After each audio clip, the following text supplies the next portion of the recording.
Carta encíclica Dilexit Nos del Santo Padre Francisco sobre el amor humano y divino del corazón de Jesucristo. 1. Nos amó, dice San Pablo refiriéndose a Cristo, para ayudarnos a descubrir que de ese amor nada podrá separarnos. Pablo lo afirmaba con certeza porque Cristo mismo lo había asegurado a sus discípulos: los he amado. También nos dijo: los llamo amigos. Su corazón abierto nos precede y nos espera sin condiciones, sin exigir un requisito previo para poder amarnos y proponernos su amistad. Nos amó primero. Gracias a Jesús, nosotros hemos conocido el amor que Dios nos tiene y hemos creído en ese amor. La importancia del corazón. 2. Para expresar el amor de Jesucristo suele usarse el símbolo del corazón. Algunos se preguntan si hoy tiene un significado válido. Pero cuando nos asalta la tentación de navegar por la superficie, de vivir corriendo sin saber finalmente para qué, de convertirnos en consumistas insaciables y esclavizados por los engranajes de un mercado al cual no le interesa el sentido de nuestra existencia, necesitamos recuperar la importancia del corazón. ¿Qué expresamos cuando decimos corazón? 3. En el griego clásico profano el término cardia significa lo más interior de seres humanos, animales y plantas. En Homero indica no solo el centro corporal, sino también el centro anímico y espiritual del ser humano.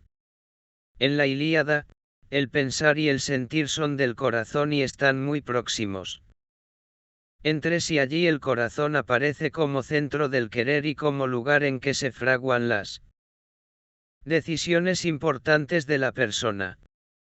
En Platón el corazón adquiere una función en cierto modo sintetizadora de lo racional y lo tendencial de cada uno, pues tanto el mandato de las facultades superiores como las pasiones se transmiten a través de las venas que confluyen en el corazón. Así advertimos desde la antigüedad la importancia de considerar al ser humano no como una suma de distintas capacidades, sino como un mundo anímico corpóreo con un centro unificador que otorga a todo lo que vive la persona el trasfondo de un sentido y una orientación. 4. Dice la Biblia que la palabra de Dios es viva y eficaz, discierne los pensamientos y las intenciones del corazón. De esta manera nos habla de un núcleo, el corazón, que está detrás de toda apariencia, aun detrás de pensamientos superficiales que nos confunden. Los discípulos de Emaús, en su misteriosa caminata con Cristo resucitado, vivían un momento de angustia, confusión, desesperanza, desilusión. No obstante, más allá de todo eso y a pesar de todo, algo ocurría en lo más hondo. ¿No ardía acaso nuestro corazón, mientras nos hablaba en el camino? 5. Al mismo tiempo, el corazón es el lugar de la sinceridad, donde no se puede engañar ni disimular. Suele indicar las verdaderas intenciones, lo que uno realmente piensa, cree y quiere, los secretos que a nadie dice y, en definitiva, la propia verdad desnuda. Se trata de aquello que no es apariencia o mentira, sino auténtico, real, enteramente propio. Por eso a Sansón, que no contaba el secreto de su fuerza, Dalila le reclamaba: ¿cómo puedes decir que me quieres, si tu corazón no está conmigo? Solo cuando él le contó su secreto tan oculto, ella comprendió que él le había abierto todo su corazón.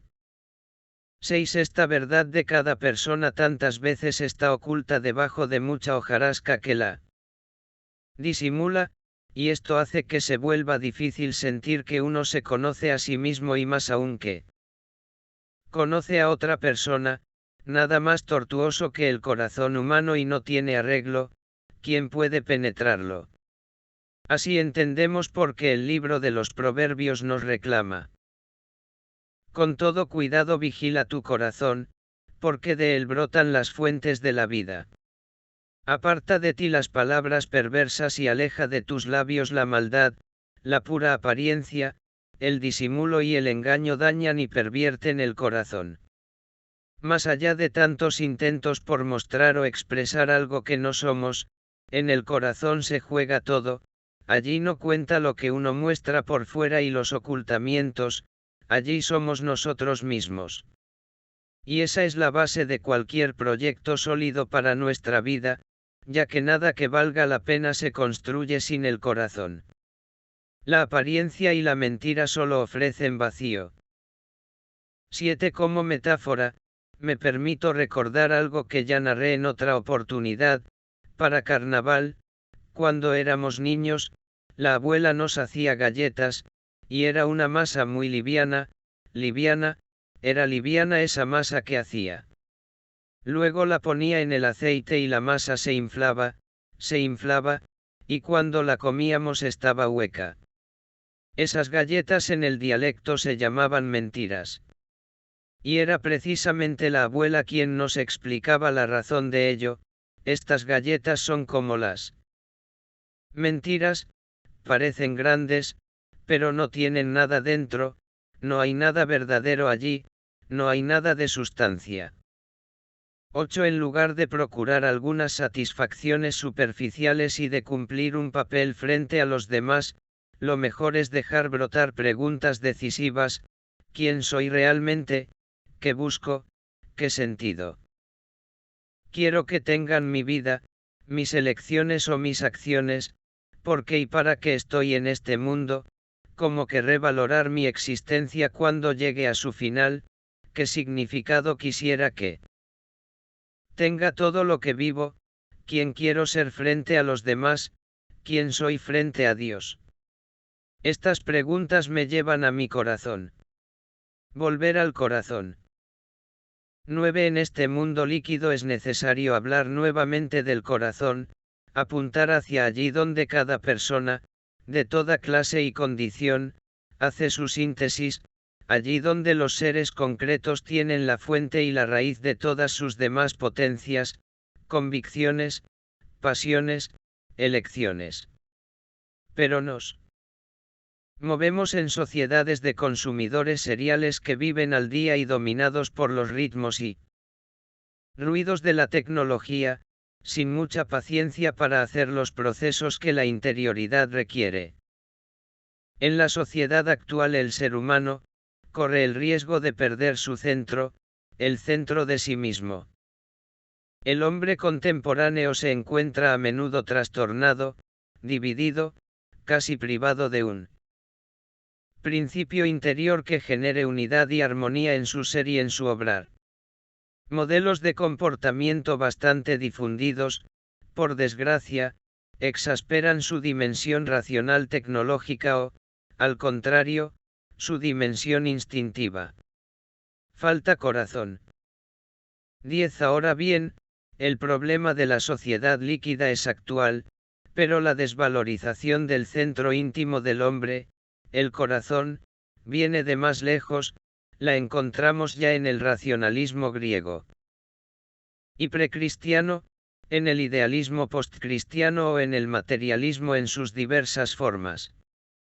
El corazón ha tenido poco lugar en la antropología y al gran pensamiento filosófico le resulta una noción extraña. Se han preferido otros conceptos como el de razón, voluntad o libertad. Su significado es impreciso y no se le concedió un lugar específico en la vida humana. Quizás porque no era fácil colocarlo entre las ideas claras y distintas o por la dificultad que supone el conocimiento de uno mismo, pareciera que lo más íntimo es también lo más lejano a nuestro conocimiento. Tal vez porque el encuentro con el otro no se consolida como camino para encontrarse a sí mismo, ya que el pensamiento vuelve a desembocar en un individualismo enfermizo. Muchos se sintieron seguros en el ámbito más controlable de la inteligencia y de la voluntad para construir sus sistemas de pensamiento, por no encontrarle lugar al corazón mismo. Distinto de las potencias y pasiones humanas consideradas aisladamente unas de otras, tampoco se desarrolló ampliamente la idea de un centro personal donde lo único que puede unificar todo es, en definitiva, el amor. 11. Si el corazón está devaluado, también se devalúa lo que significa hablar desde el corazón. Actuar con corazón, madurar y cuidar el corazón. Cuando no se aprecia lo específico del corazón, perdemos las respuestas que la sola inteligencia no puede dar, perdemos el encuentro con los demás, perdemos la poesía. Y nos perdemos la historia y nuestras historias, porque la verdadera aventura personal es la que se construye desde el corazón. Al final de la vida contará solo eso.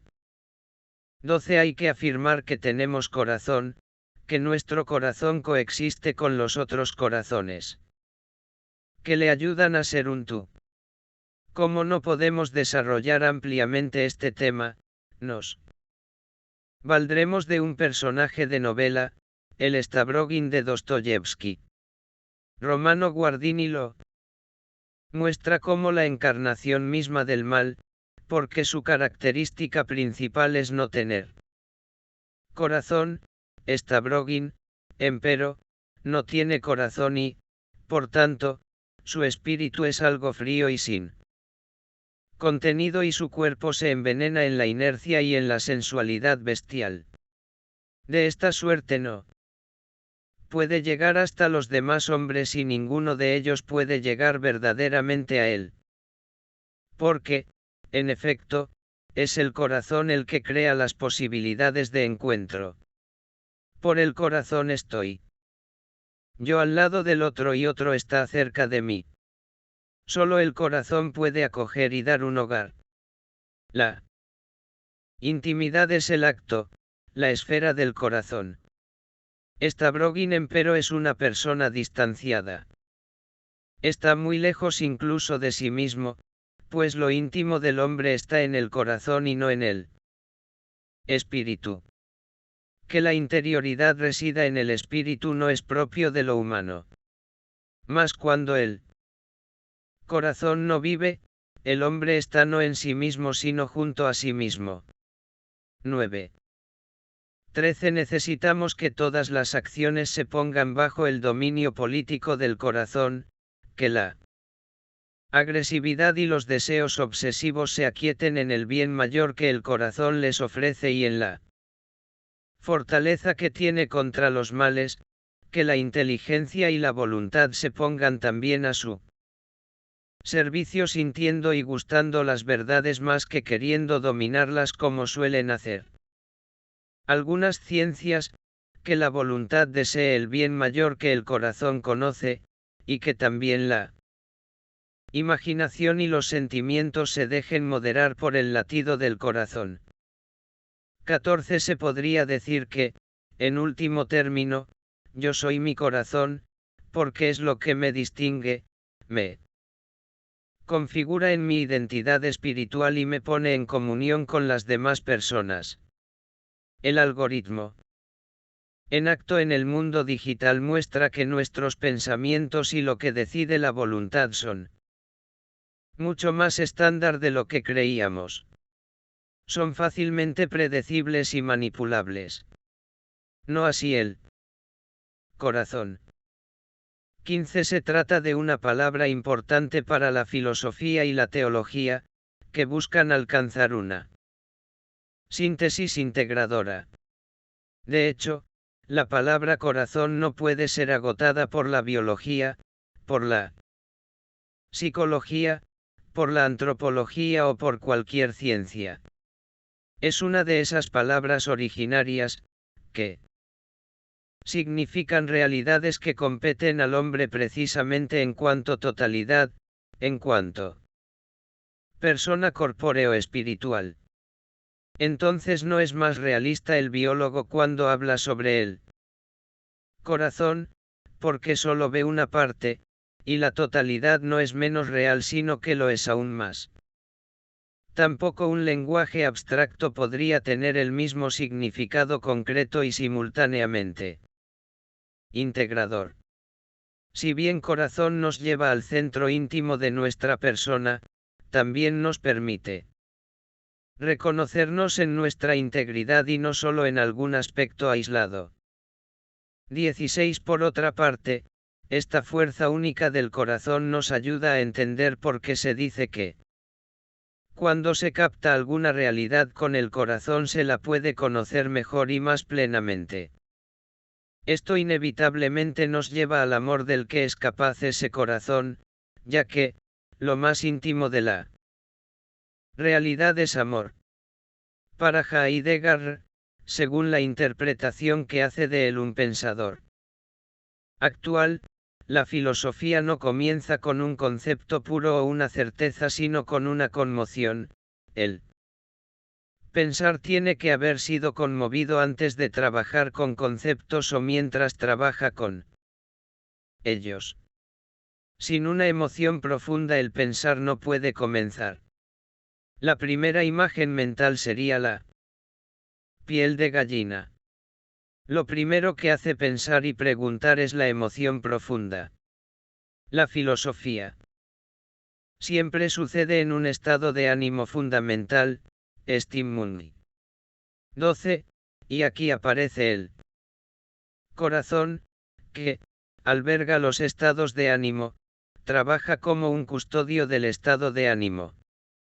El corazón oye de una manera no metafórica la silenciosa voz del ser, dejándose templar y determinar, armonizar y unificar, por ella. 13. El corazón que une los fragmentos. 17. Al mismo tiempo, el corazón hace posible cualquier vínculo auténtico, porque una relación que no se construya con el corazón es incapaz de superar la fragmentación del individualismo. Solo se mantendrían en pie dos mónadas que se juntan pero que no se conectan realmente. Anticorazón. Es una sociedad cada vez más dominada por el narcisismo y la autorreferencia. Finalmente llegamos a la pérdida del deseo, porque el otro desaparece del horizonte y nos encerramos en nuestra mismidad, sin capacidad de relaciones sanas. 14. Por consiguiente, nos volvemos incapaces de acoger a Dios. Como diría Heidegger, para recibir lo divino hay que construir una casa de huéspedes. 15. 18. Vemos así cómo se produce en el corazón de cada uno esta paradójica conexión entre la valoración del propio ser y la apertura a los otros, entre el encuentro tan personal consigo mismo y la donación de sí a los demás. Solo se llega a ser uno mismo cuando se adquiere la capacidad de reconocer al otro, y se encuentra con el otro quien puede reconocer y aceptar la propia identidad. 19. El corazón también es capaz de unificar y armonizar tu historia personal, que parece fragmentada en 1000 pedazos, pero donde todo puede tener un sentido. Es lo que expresa el Evangelio en la mirada de María, que miraba con el corazón. Ella era capaz de dialogar con las experiencias atesoradas ponderándolas en el corazón, dándoles tiempo, simbolizando y guardando dentro para recordar. En el Evangelio, la mejor expresión de lo que piensa un corazón son los dos pasajes de San Lucas que nos dicen que María atesoraba, sin eterei, todas estas cosas, ponderándolas, sin vayousa, en su corazón, cf. LC 2,19.51. El verbo simbayein, del que proviene símbolo, significa ponderar, reunir dos cosas en la mente y examinarlas con uno mismo, reflexionando, dialogando interiormente. En Lucas 2,51 Dietereyes guardaba cuidadosamente, y lo que ella conservaba no era solo la escena que veía, sino también lo que no entendía todavía y aún así permanecía presente y vivo en la espera de unirlo todo en el corazón. 20 En el tiempo de la inteligencia artificial no podemos olvidar que para salvar lo humano hacen falta la poesía y el amor. Lo que ningún algoritmo podrá albergar será, por ejemplo, ese momento. 5. De la infancia que se recuerda con ternura y que, aunque pasen los años, sigue ocurriendo en cada rincón del planeta. Pienso en el uso del tenedor para sellar los bordes de esas empanadillas caseras que hacemos con nuestras madres o abuelas. Es ese momento de aprendiz de cocinero. A medio camino entre el juego y la adultez, donde se asume la responsabilidad del trabajo para ayudar al otro.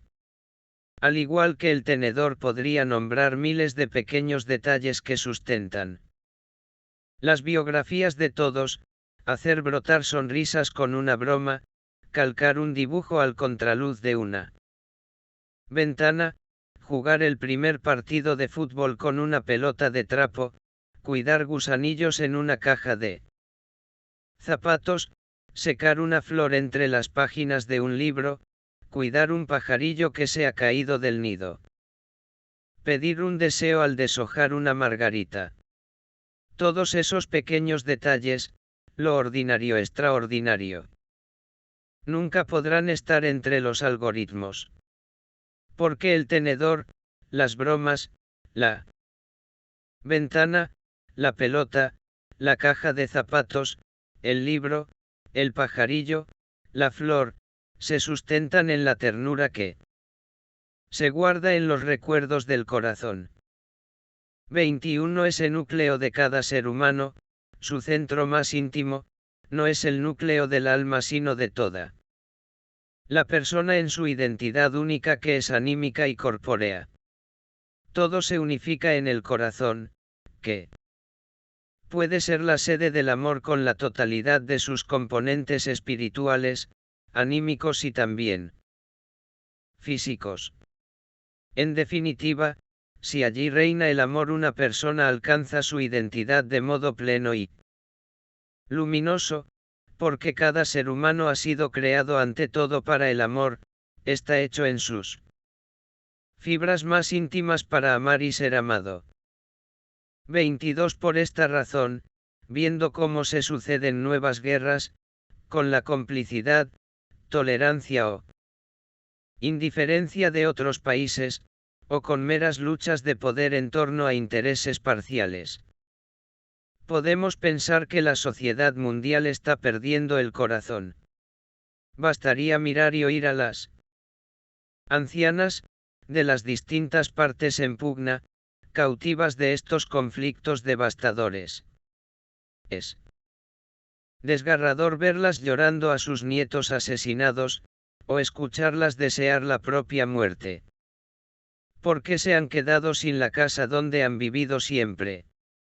Ellas, que muchas veces han sido modelos de fortaleza y resistencia a lo largo de vidas difíciles y sacrificadas, ahora que llegan a la última etapa de su existencia no se les ofrece una merecida paz, sino angustia, miedo e indignación. El recurso de decir que la culpa es de otros no resuelve este drama vergonzoso. Ver llorar a las abuelas sin que se nos vuelva intolerable es signo de un mundo sin corazón. 23 Cuando cada uno reflexiona, busca, medita sobre su propio ser y su identidad, o analiza las cuestiones más elevadas, cuando piensa acerca del sentido de su vida e incluso si busca a Dios. Aun cuando experimente el gusto de haber vislumbrado algo de la verdad, eso necesita encontrar Su culminación en el amor. Amando, la persona siente que sabe por qué y para qué vive. Así todo confluye en un estado de conexión y de armonía. Por eso, frente al propio misterio personal, quizás la pregunta más decisiva que cada uno podría hacerse es, ¿tengo corazón? El fuego. 24. Esto ofrece consecuencias para la espiritualidad. Por ejemplo, la teología de los ejercicios. 6. Espirituales de San Ignacio de Loyola tiene por principio el affectus. Lo discursivo se construye sobre un querer fundamental, con toda la fuerza del corazón, que da potencia y recursos a la tarea de reorganizar la vida. Las reglas y composiciones del lugar que implementa Ignacio obran en función de un fundamento distinto de ellas, lo desconocido del corazón. Michel de Certeau hace ver cómo las mociones de las que habla San Ignacio son las irrupciones de un querer de Dios y de un querer del propio corazón que permanece otro en relación con el orden manifiesto. Algo inesperado se pone a hablar en el corazón de la persona, algo que nace de lo incognoscible. Remueve la superficie de lo conocido y lo conflictúa. Es el origen de un nuevo ordenamiento de la vida a partir del corazón. No se trata de discursos racionales que habría que llevar a la práctica, haciéndolos pasar a la vida, de modo que la afectividad y la práctica serían simplemente consecuencias, en dependencia, de conocimientos asegurados. 16.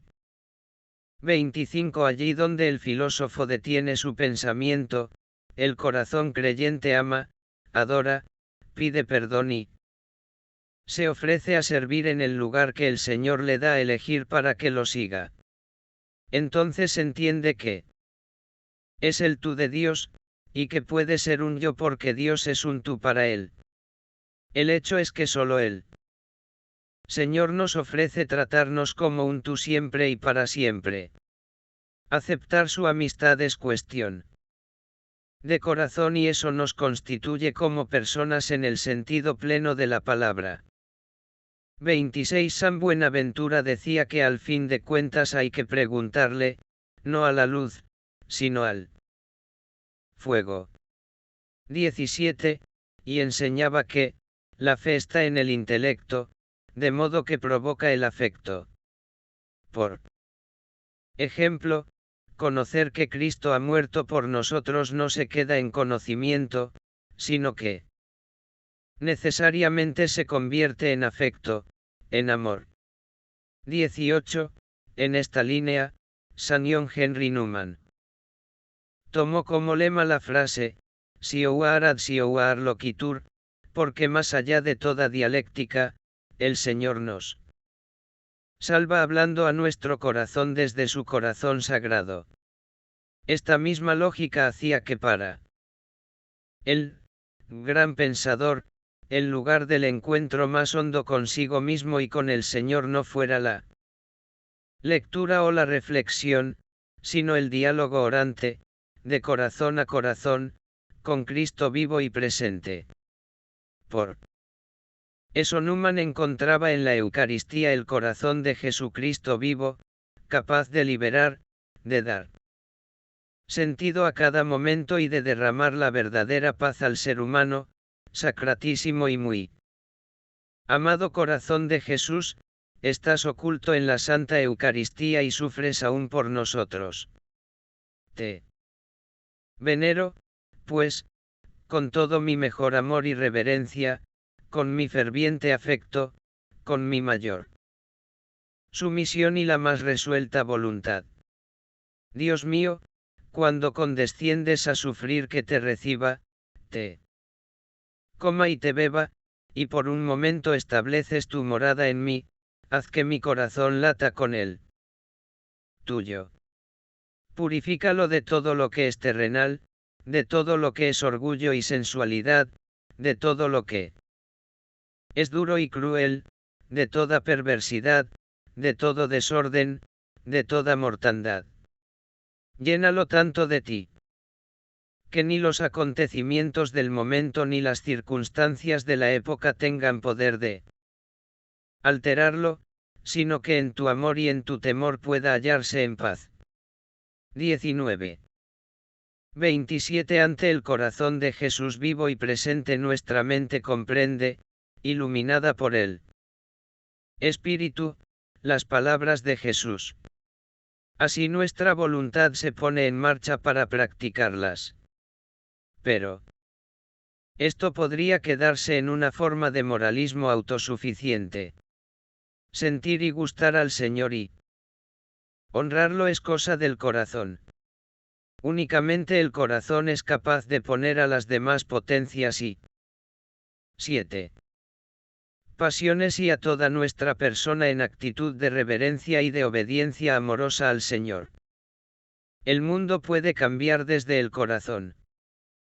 28. Nuestras comunidades solo desde el corazón lograrán unir sus inteligencias y voluntades diversas y pacificarlas para que el Espíritu nos guíe como red de hermanos, ya que pacificar también es tarea del corazón. El corazón de Cristo es éxtasis, es salida, es donación, es encuentro. En él nos volvemos capaces de relacionarnos de un modo sano y feliz, y de construir en este mundo el reino de amor y de justicia. Nuestro corazón unido al de Cristo es capaz de este milagro social. 29. Tomar en serio el corazón tiene consecuencias sociales.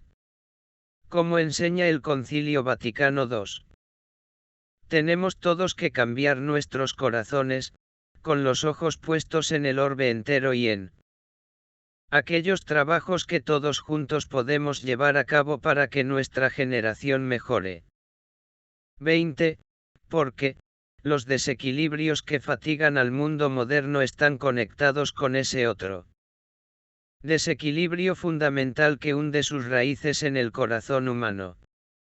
21.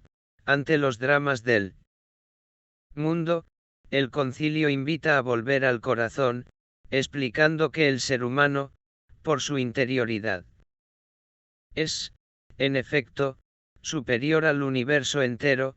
A esta profunda interioridad retorna cuando entra dentro de su corazón, donde Dios le aguarda, escrutador de los corazones, cf. 1 siglo XVI,7, JR 17,10, y donde él personalmente, bajo la mirada de Dios, decide su propio destino. 22. 30. Esto no significa confiar excesivamente en nosotros mismos. Tengamos cuidado, advirtamos que nuestro corazón no es autosuficiente, es frágil y está herido. Tiene una dignidad ontológica, pero al mismo tiempo debe buscar una vida más digna. 23. Dice también el Concilio Vaticano II que el fermento evangélico ha despertado y despierta en el corazón del hombre esta irrefrenable exigencia de la dignidad. 24. Aunque para vivir conforme a esa dignidad no nos basta conocer el Evangelio ni cumplir mecánicamente lo que nos manda. Necesitamos el auxilio del amor divino. Acudamos al corazón de Cristo, ese centro de su ser, que es un horno ardiente de amor divino y humano y es la mayor plenitud que puede alcanzar lo humano. Allí, en ese corazón es donde nos reconocemos finalmente a nosotros mismos y aprendemos a amar. 31. En definitiva, este corazón sagrado es el principio unificador de la realidad, porque Cristo es el corazón del mundo.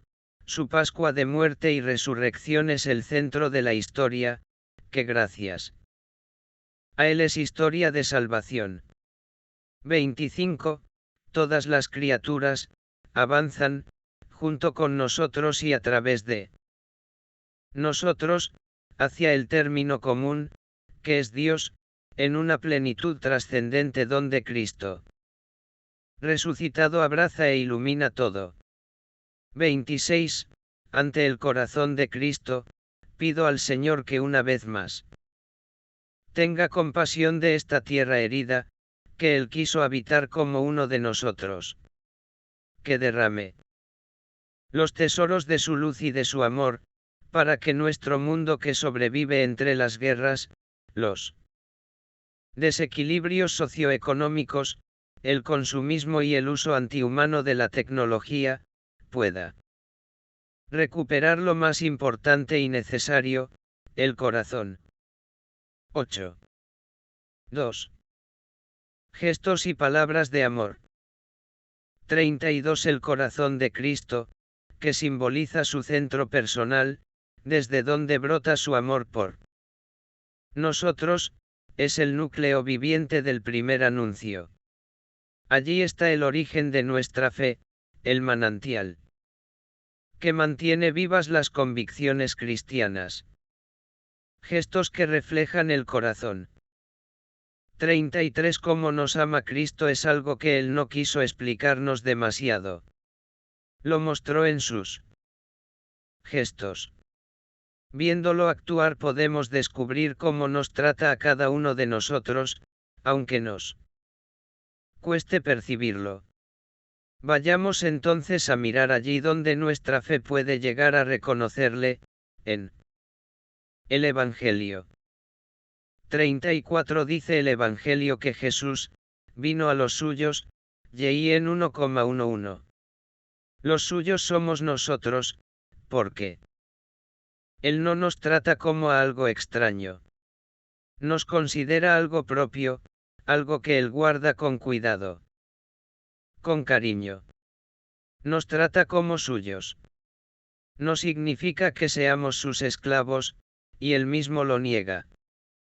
Ya no los llamo servidores, y en 15,15. Lo que Él propone es la pertenencia mutua de los amigos. Vino, saltó todas las distancias, se nos volvió cercano como las cosas más simples y cotidianas de la existencia. De hecho, Él tiene otro nombre, que es Emmanuel y significa Dios con nosotros, Dios junto a nuestra vida, viviendo entre nosotros. El Hijo de Dios se encarnó y, se anonadó a sí mismo, tomando la condición de esclavo, FLP 2,7. 35. Esto se manifiesta cuando le vemos actuar. Está siempre en búsqueda, cercano. Constantemente abierto al encuentro. Lo contemplamos cuando se detiene a conversar con la samaritana junto al pozo donde ella iba a buscar el agua, cf. Y en 4,5 a 7.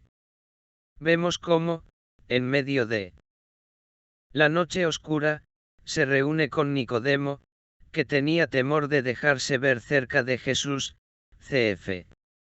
Y en 3,1 a 2, lo admiramos cuando sin pudor se deja lavar los pies por una prostituta, cf. LC 7,36 a 50. Cuando a la mujer adúltera le dice a los ojos, no te condeno, cf.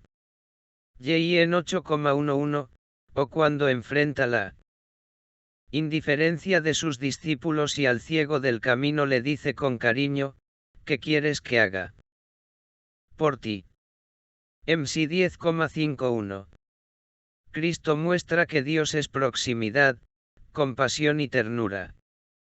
36. Si él curaba a alguien, prefería acercarse, Jesús extendió la mano y lo tocó, MT 8,3, le tocó la mano, MT 8,15, les tocó los ojos, MT 9,29. Y hasta se detenía a curar a los enfermos con su propia saliva, cf. MC 7,33, como una madre, para que no lo sintieran ajeno a sus vidas.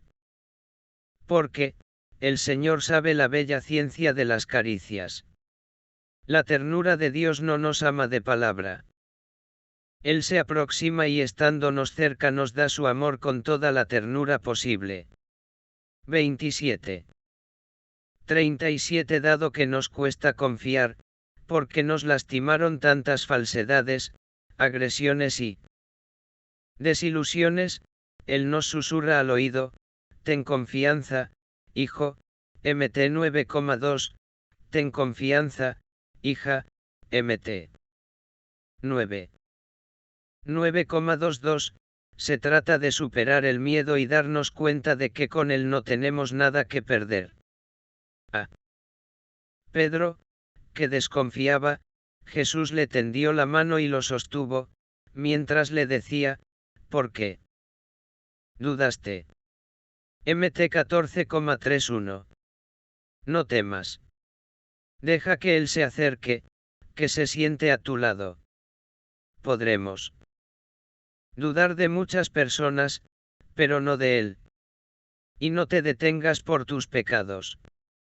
Recuerda que muchos pecadores se sentaron a comer con Él, Mt 9,10, y Jesús no se escandalizaba de ninguno. Los elitistas de la religión se quejaban y lo trataban de un glotón y un borracho, amigo de publicanos y de pecadores, Mt 11,19. Cuando los fariseos criticaban esta cercanía suya, las personas consideradas de baja condición o pecadoras, Jesús les decía: quiero misericordia y no sacrificios, Mt 9,13. 38. Ese mismo Jesús hoy espera que le des la posibilidad de iluminar tu existencia, de levantarte, de llenarte con su fuerza. Porque antes de morir, dijo a los discípulos: no los dejaré huérfanos. Volveré a ustedes. Dentro de poco el mundo ya no me verá, pero ustedes sí me verán. en 14,18. 19. Siempre encuentra alguna manera para manifestarse en tu vida, para que puedas encontrarte con Él. La mirada. 39. Cuenta el Evangelio que un rico se acercó a Él, lleno de ideales, pero sin fuerzas para cambiar de vida. Entonces, Jesús lo miró con amor, MC 10,21. Puedes imaginarte ese instante, ese encuentro entre los ojos de este hombre y la mirada de Jesús. Si te llama, si te convoca a una misión, primero te mira, penetra lo más íntimo de tu ser, percibe y conoce todo lo que hay en ti, deposita en ti su mirada. Mientras caminaba a orillas del mar de Galilea, Jesús vio a dos hermanos. Continuando su camino, vio a otros dos hermanos, Mt 4,18.21. 40. Muchos textos del Evangelio nos muestran a Jesús que presta toda su atención a las personas, a sus inquietudes, a sus sufrimientos. Por ejemplo, al ver a la multitud, tuvo compasión, porque estaban fatigados y abatidos, Mt 9,36. Cuando nos parece que todos nos ignoran, que a nadie le interesa lo que nos pasa, que no tenemos importancia para nadie, Él nos está prestando atención. Así se lo hizo notar a Natanael, que estaba solitario y ensimismado: yo te vi antes que Felipe te llamara, cuando estabas debajo de la higuera, en 1,48. 41. Precisamente porque está atento a nosotros, Él es capaz de reconocer cada buena intención que tengas, cada pequeño acto bueno que realices. Cuenta el Evangelio que vio a una viuda de condición muy humilde, que ponía, en el tesoro del templo, 2 pequeñas monedas de cobre, LC 21,2, e inmediatamente se lo hizo notar a sus apóstoles. Jesús presta atención de tal modo que se admira por las cosas buenas que reconoce en nosotros. Cuando el centurión le rogaba con total confianza, al oírlo, Jesús quedó admirado, Mt 8,10. Qué hermoso es saber que si los demás ignoran nuestras buenas intenciones o las cosas positivas que podamos hacer, a Jesús no se le escapan, y hasta se admira. 10. 42. Él, como ser humano, había aprendido esto de María, su madre, la que contemplaba todo con cuidado y lo guardaba en su corazón, cf. LC 2,19.51, le enseñó desde pequeño, junto con San José, a prestar atención. Las palabras. 43. Aunque en las Escrituras tenemos su palabra siempre viva y actual, a veces Jesús nos habla interiormente y nos llama para llevarnos al mejor lugar. Ese mejor lugar es su propio corazón. Nos llama para hacernos entrar allí donde podemos recuperar las fuerzas y la paz. Vengan a mí todos los que están cansados y agobiados, y yo los aliviaré. Mt 11,28. Por eso pidió a sus discípulos, permanezcan en mí, y en 15,4. 44. Las palabras que Jesús decía indicaban que su santidad no eliminaba los sentimientos. En algunas ocasiones mostraban un amor apasionado, que sufre por nosotros, se conmueve, se lamenta, y llega hasta las lágrimas. Es evidente que no le dejaban indiferente las preocupaciones y angustias comunes de las personas, como el cansancio o el hambre. Me da pena esta multitud, no tienen que comer, van a desfallecer en el camino, y algunos han venido de lejos. MC 8,2-3. 45. El Evangelio no oculta los sentimientos de Jesús hacia Jerusalén, la ciudad amada. Cuando estuvo cerca y vio la ciudad, se puso a llorar por ella, LC 19,41, y expresó su mayor anhelo: sí, tú también hubieras comprendido en este día el mensaje de paz. V 42. Los evangelistas, sí bien a veces lo muestran poderoso o glorioso, no dejan de manifestar sus sentimientos ante la muerte y el dolor de los amigos. Antes de contar que frente a la tumba de Lázaro, Jesús lloró. Y en 11,35, el Evangelio se detiene a decir que Jesús quería mucho a Marta, a su hermana y a Lázaro, y en 11,5, y que, viendo llorar a María y a los que la acompañaban, se conmovió interiormente y se turbó, cf. Y en 11,33. La narración no deja dudas de que se trataba de un llanto sincero, que brotaba de una perturbación interior.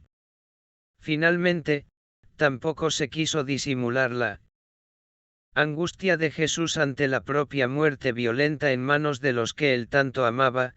Comenzó a sentir temor y a angustiarse, MC 14,33, hasta decir: mi alma siente una tristeza de muerte. MC 14,34. Esta conmoción interna se expresa con toda su fuerza en el grito del crucificado: Dios mío, ¿por qué me has abandonado? MC 15,34. 46. Todo lo dicho, si se mira superficialmente, puede parecer mero romanticismo religioso. Sin embargo, es lo más serio y lo más decisivo. Encuentra su máxima expresión en Cristo clavado en una cruz. Esa es la palabra de amor más elocuente. Esto no es cáscara, no es puro sentimiento. No es diversión espiritual. Es amor. Por eso cuando San Pablo buscaba las palabras justas para explicar su relación con Cristo dijo, me amó y se entregó por mí, J.I. 2,20. Esa era su mayor convicción, saberse amado.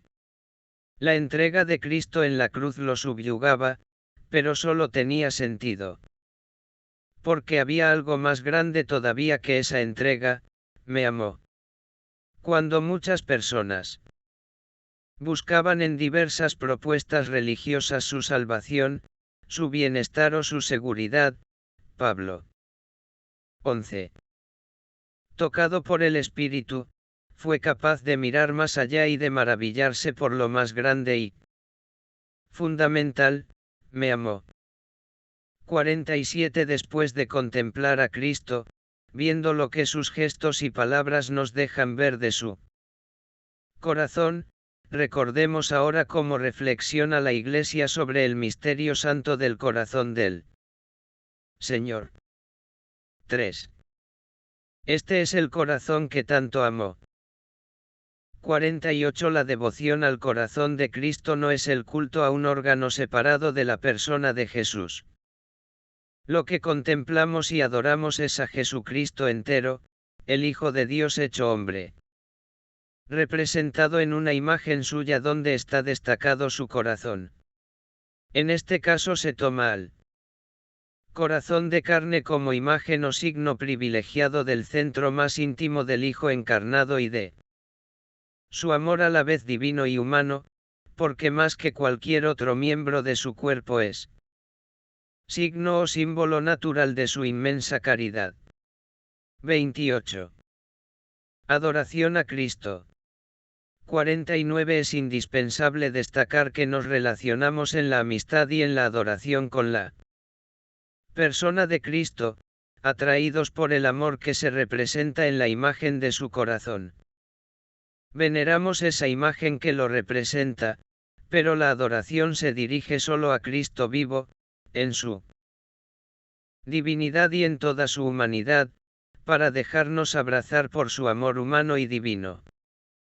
50. Más allá de la imagen que se utilice, es cierto que el corazón viviente de Cristo, nunca una imagen, es objeto de adoración, porque es parte de su cuerpo santísimo y resucitado, inseparable del Hijo de Dios que lo ha asumido para siempre. Es adorado, en cuanto es el corazón de la persona del Verbo, al que está inseparablemente unido. 29. No lo adoramos aisladamente, sino en cuanto con ese corazón es el mismo Hijo encarnado quien vive, ama y recibe nuestro amor. De ahí que cualquier acto de amor o adoración a su corazón en realidad se ofrece propia y verdaderamente al mismo Cristo. 30. Pues tal figura espontáneamente remite a él y es símbolo e imagen expresiva de la caridad infinita de Jesucristo. 31. 51. Por esta razón nadie debería pensar que esta devoción nos pueda separar o distraer de Jesucristo y de su amor. De modo espontáneo y directo nos orienta a Él y solo a Él, que nos llama a una preciosa amistad hecha de diálogo, afecto, confianza, adoración.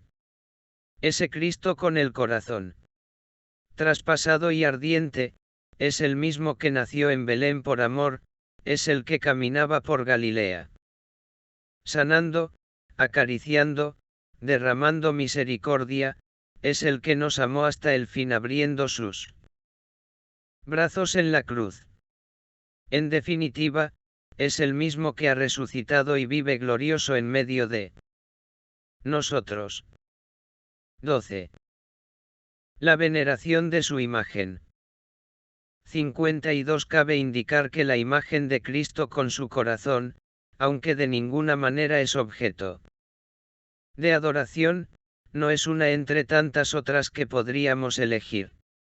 No es algo inventado en un escritorio o diseñado por un artista, no es un símbolo imaginario, es un símbolo real, que representa el centro, la fuente de la que brotó la salvación para toda la humanidad.